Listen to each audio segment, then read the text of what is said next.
Oh, look at this. We talk about stuff that the banners didn't come. We didn't say that. The banners finally came. Appreciate it, man. We needed to see you 2 days ago.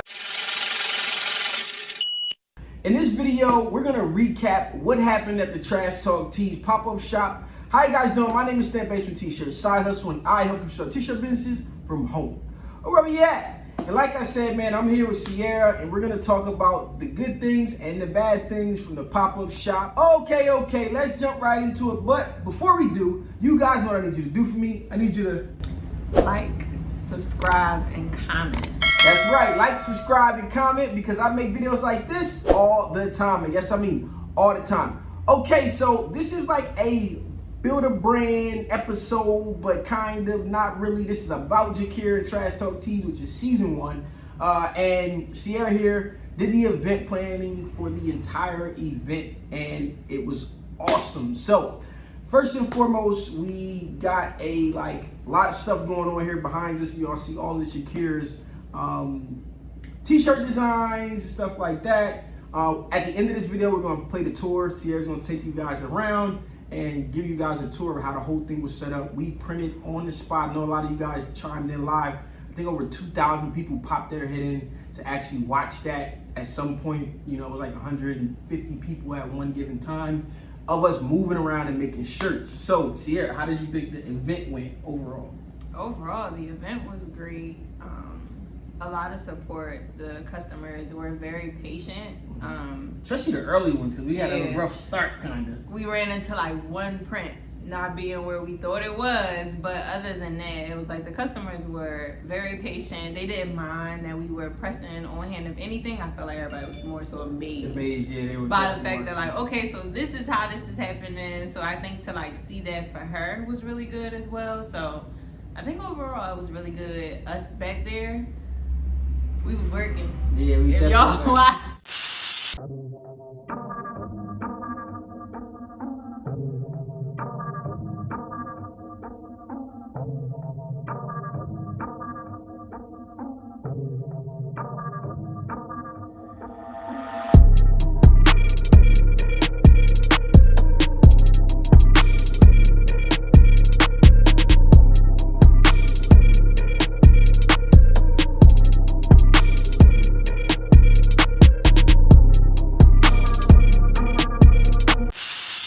So before we even get to that, man, a lot of stuff went wrong. The plan was to have a boutique finished and ready to go. It didn't work out the way we wanted to. Up until the night before, I had to send the contractor home. He was like sleep on the job. Had to call somebody else to try to get enough done so that we could be presentable. We figured out that there wasn't enough grass. Literally, what else happened? Oh, car broke down. Had to take a car. That's really why we didn't get to film beforehand. In my opinion, I lost like an hour and a half trying to get a car on the road. So we didn't get to film the prequel to the pop-up shop. What bag? Yeah, the bag. Oh yes. So we tried to do a little giveaway cheap bag, and it melted to the to the platinum. If you guys follow me on Instagram, you guys got to see that. Well, basically what I'm telling you guys is, I know you guys are entrepreneurs and a lot of stuff goes wrong, but you got to keep it going. You just got to keep flowing, and you got to just find ways to get things done. And we were able to do that non-stop. So what do you think we could have done better with this event? Things that I think could have went better. First thing I would say probably on my side when it came to the event planning was sometimes people come and talk to a person that's planning this event and they don't really have an idea of what they would like. Right. So if you're able to at least give people a general idea of what you could provide, as well as... Oh, look at this. We talk about stuff that... the banners didn't come. We didn't say that. The banners finally came. Appreciate it, man. We needed to see you 2 days ago. We needed to see you 2 days ago. About 3 days ago. Oh, for these? Yeah. It wasn't me. Yeah, I know, we know. You here today, man. We done had some problems, but appreciate you, man. All right, man. Thanks. Thank you. Literally. So I actually ordered banners to go in the windows, and I ordered them from 2 different companies because one didn't give me a shipping notification fast enough.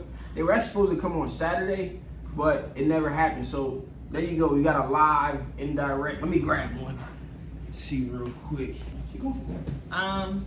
So just being able to allow a person to see what you could provide, how much it might cost them, because some people will say like, oh, you know, I want something that's so nice, so extravagant, until they really get the idea of what that event really costs. Right. That was a conversation that me and him had the entire time, because I've done events before and just never went and said, you know what, I'm just gonna become this event planner.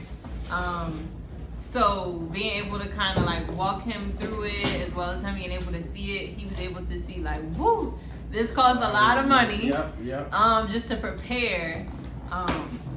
And it's not even thinking about like the merchandise that's in here. It was legit just decor. Yep. Balloons. How much did we spend? I think it was like over 500. Yeah, we definitely spent What's up over with these 500. people keep sending me these big old boxes? That's not With what these little. they could have put more in there. Yes. The way they do it is a little different. So these are indoor banners. Again, I got a video coming if it's not out already. But these are supposed to go in the window, and they're just like her logo vertically. But they didn't arrive on Saturday in time, or pretty much you guys seeing it right now. Today is Monday, but these were to go in the windows, which they look pretty good. Definitely could have worked. So could say this later. We can definitely do some sales stuff in the window. Come on, we got the contacts and connects. You guys know I gave you guys a plug on this stuff right here. This is from 4over. These are really cheap if they're indoor. They're not really heavy. You don't want to put them up and down and keep moving them around. It's not like one of those thick outdoor banners, but that's cool too. So from my standpoint of what we could have done better is, well, we ended up one person short. And it really made a difference because Sierra couldn't get over to the boutique, even though we did get some sales over there and we did get some people, but she couldn't interact because what I would have liked for her to do was do the custom shirts while I pressed. The other person would have been pressing tags. We had one person pressing orders, and she would have only had to come over to do a custom shirt. She would have been able, instead of doing tags and moving around, taking orders and like filling in, she'd have been able to go interact inside the boutique. So that's, but I really think that we handled it well overall, because we were just, I mean, you guys seen the live, it was just, we were flowing.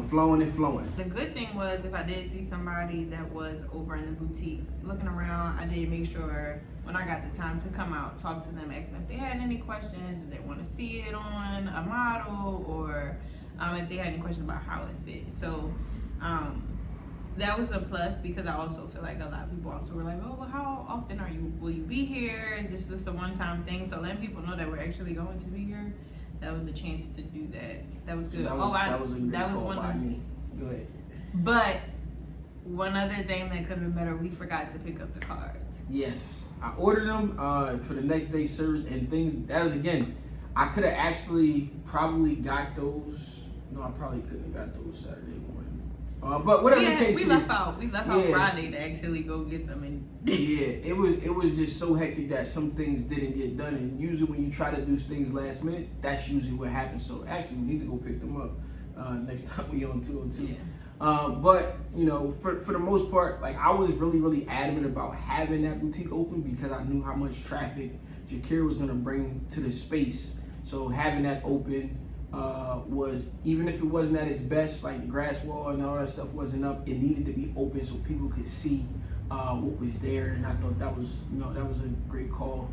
Especially in regards to feedback. Yes. A lot of people walked in like, this looks completely different. This is so nice. The space is just, you can tell that by having like the blinds all the way open, everybody coming in, we got a lot of eyes from the traffic riding by, people willing to come back, asking about, oh, well, is this space always open? So that was a big plus. So that means we did our job, man. We wanted to create a space that was different in our area, something that people could come and have pop-up shops, look nice, and it's not just a run-of-the-mill shop that got thrown together. I mean, it took over a year to get to this point, but we're finally here, and it's good. So up next, man, if you guys have any comments, questions, concerns, anything that you think that we could have did better from watching the live, or some notes or comments, make sure you guys put that down there. And we're gonna leave this video right now, but Sierra's about to give you guys a tour of the aftermath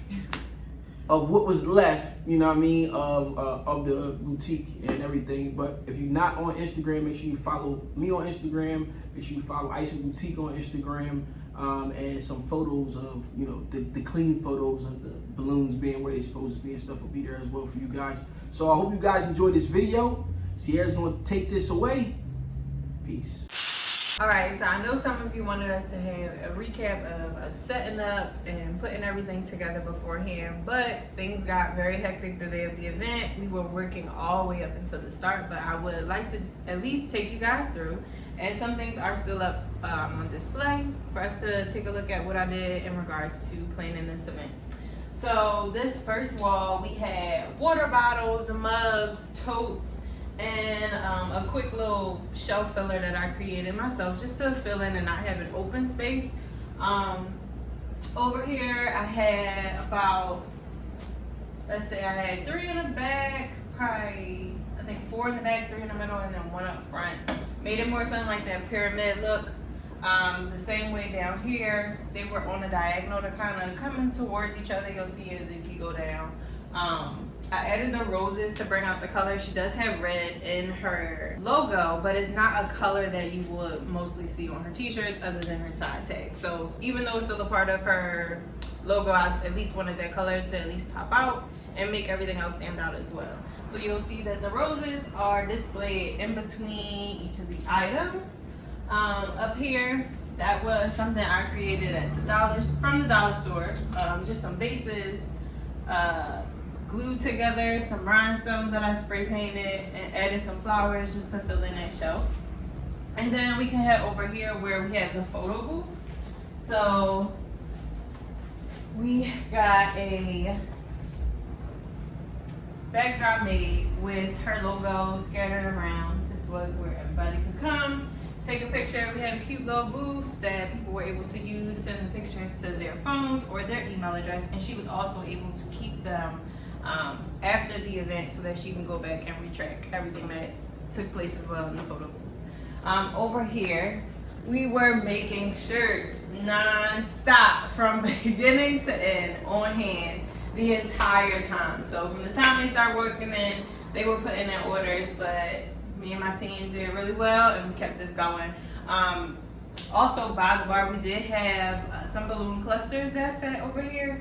I did try to put trash talk across the top of the bar, but the balloons were a little too big in regards to like the spacing of the walls, and I still making sure we had a walkway. So I wound up moving them up to the front, so we'll get to that as well. Then over here is where we displayed each of the shirts that people were able to get custom made. So as you can see, each frame was placed on the wall with a number, and we had the customers come give the number of which shirts they wanted to order or tell us the custom shirt that they wanted to have made that day. We also had the hats on this wall, as well as a little cinema box, just putting her name out there some more. More red roses to bring out the colors. As you can see, everything over here is more so black and white, so we needed that pop. If not, it had just been a black and white movie inside, so you do want to add a little bit of color.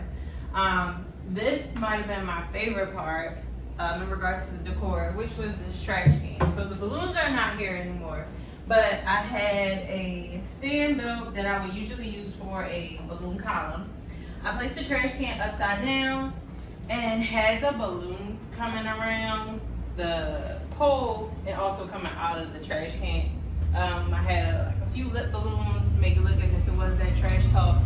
And if you take a look up, because the air kind of made them go whichever way, but we had trash talk written across the front. So whenever you pulled up or if you were riding by, you were able to know Trash Talk Tees was here. I hope you guys enjoyed everything that we got to talk about throughout this recap of what I got to do here in this space. Remember, it is always good to add some color, even if it's so simple. So just adding one color could bring out so much. As you guys can see, this red made everything pop in my eyes. Let me know in the comments what you guys think I could have changed or what touches you might have added or any questions that you have. Talk to you guys soon.